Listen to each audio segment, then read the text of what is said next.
See what's going on, but now I know I'm better sleeping on my own. Cause if you like the way you look that Teori Christaller. Christaller adalah seorang ahli geografi yang berasal dari Jerman. Dia menjelaskan tentang bagaimana susunan dari besaran kota, jumlah kota, dan distribusinya di dalam suatu wilayah. Model Christaller ini merupakan suatu sistem geometri yang dimana angka 3 yang diletakkan secara arbiter ini memiliki peran yang sangat berarti, dan modelnya ini disebut dengan K sama dengan 3. Model Christaller ini menjelaskan model area perdagangan heksagonal dengan menggunakan jangkauan atau luas pasar dari setiap komoditi yang dinamakan dengan range dan threshold. Inti teori lokasi dari Christaller. Cara terbaik untuk menyediakan pelayanan berdasarkan aspek keruangan adalah menempatkan pusat kegiatan pelayanan pada hierarki permukiman yang luasnya meningkat dan lokasinya ada pada simpul-simpul jaringan heksagonal.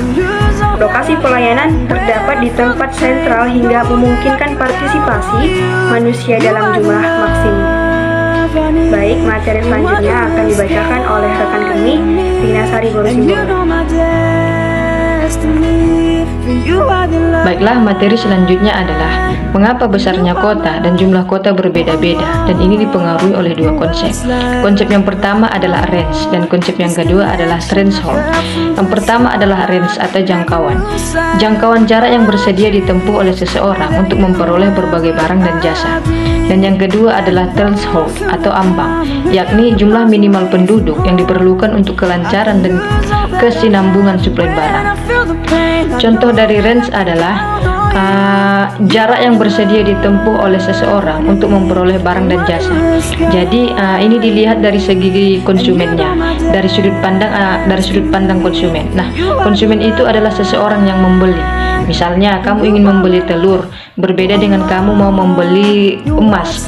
Jika kamu mau membeli telur, kamu akan membeli telur di warung dekat rumah atau di pasar yang tidak jauh dari rumahmu. Tentu kamu akan membeli telurnya di warung dekat rumah secara logisnya. Tapi berbeda kalau kamu mau membeli perhiasan atau emas yang dijual di warung samping rumah, di rumahmu, atau di minimarket samping rumahmu, ada nggak? Nah, karena tidak tersedia, maka mau tidak mau kamu akan membeli emas di toko emas dan di pasar. Dan bahkan jika kamu tidak menemukan perhiasan yang kamu inginkan, kamu akan mencari emas yang lain sekalipun tempatnya amat jauh. Dan contoh yang kedua dari threshold adalah jumlah minimal penduduk yang diperlukan untuk kelancaran dan kesinambungan atau kelancaran suplai barang, dan dilihat dari segi produsen atau orang yang memproduksi dan menghasilkan suatu barang. Nah, misalnya itu kamu jualan nasi uduk atau goreng-gorengan dengan di mall yang sudah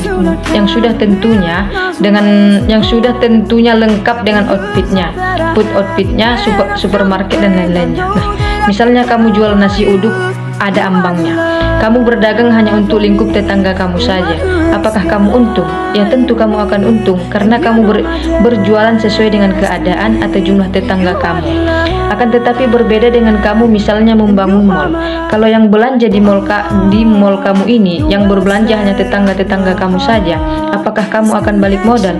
Ya jelas tidak, karena suplai barang-barang tidak akan lancar. Setidaknya ada satu kota penduduk yang belanja ke mall kamu tersebut agar suplai barang-barang kamu lancar. Penggolongan jenis dan kebutuhan berdasarkan range dan threshold dikategorikan menjadi dua, yaitu high order goods dan service, yaitu tingkatnya tinggi, threshold besar dan range-nya besar. Ada di kota besar yang berbanyak, contohnya seperti rumah sakit, kantor pengacara, universitas dan lainnya. Dan yang kedua adalah low order goods and service, yaitu tingkatnya rendah, threshold-nya kecil dan range-nya terbatas, relatif dijumpai di banyak tempat. Contohnya seperti warung, surat kabar lokal dan lainnya. High order goods and service, yaitu barang dan jasa tingkat tinggi. Biasanya barang dan jasa tingkat tinggi itu berada di kota-kota besar yang penduduknya banyak, misalnya rumah sakit atau universitas. Dan ada juga low order goods and service, yaitu barang dan jasa tingkat rendah. Dan ini di mana-mana bisa kita temukan karena thresholdnya kecil, range-nya terbatas, bisa dijumpai di banyak tempat, contohnya seperti warung. Baiklah, materi selanjutnya akan disampaikan oleh rekan saya Burju Amar Ma'ruf Hasibuan. Baiklah, saya akan melanjutkan materinya, yaitu tempat sentral berbentuk heksagonal. Central place atau tempat sentral yaitu kota-kota yang menyajikan barang dan jasa untuk wilayah sekitarnya. Heksagonal adalah wilayah-wilayah yang penduduknya mampu terlayani oleh tempat yang sentral, digambarkan di bentuk heksagonal, yaitu segenap. Dari kedua ini terbentuklah tempat sentral yang berbeda-beda. Central place adalah kota-kota yang menyajikan barang dan jasa untuk wilayah sekitarnya, bukan cuma untuk diri mereka sendiri, tetapi juga untuk wilayah sekitarnya. Ya, ada 3 jenis hierarki tempat sentral. Tempat sentral dan daerah yang dipengaruhinya komplementer pada dasarnya dapat dibedakan menjadi 3 macam, yaitu hierarki 3, K sama dengan 3, hierarki 4, K sama dengan 4, dan hierarki 7, K sama dengan 7. 1. Hierarki 3, K sama dengan 3, pasar optimal. 2. Hierarki 4, K sama dengan 4, lalu lintas optimal. Dan 3. Hierarki 7, K sama dengan 7, administratif optimal. Hierarki 3 atau K3 pasar optimal. Asas pasar, semua daerah harus dilengkapi barang yang diperlukan, mempengaruhi wilayah sendiri atau wilayah tetangga. Yang pertama yaitu K sama dengan 3, pasar optimal. Dia bisa melengkapi kebutuhan wilayahnya dengan barang-barang dasar yang diperlukan. Selain melayani dirinya sendiri, juga melayani tetangga-tetangganya, yaitu 1/3 wilayah tetangganya. Hierarki 4 atau K sama dengan 4, lalu lintas optimal. Asas pengangkutan lalu lintas yang efisien menguntungkan apabila terdapat tempat penting terletak pada jalan-jalan yang berhubungan dua kota, mempengaruhi wilayah sendiri atau wilayah tetangga. Yang kedua, K sama dengan 4 disebut lalu lintas optimal. Jadi harus ada pengangkutan jalan yang bagus dan efisien di kota dengan hierarki K sama dengan 4 bisa mempengaruhi 1/2 wilayah tetangga. Hierarki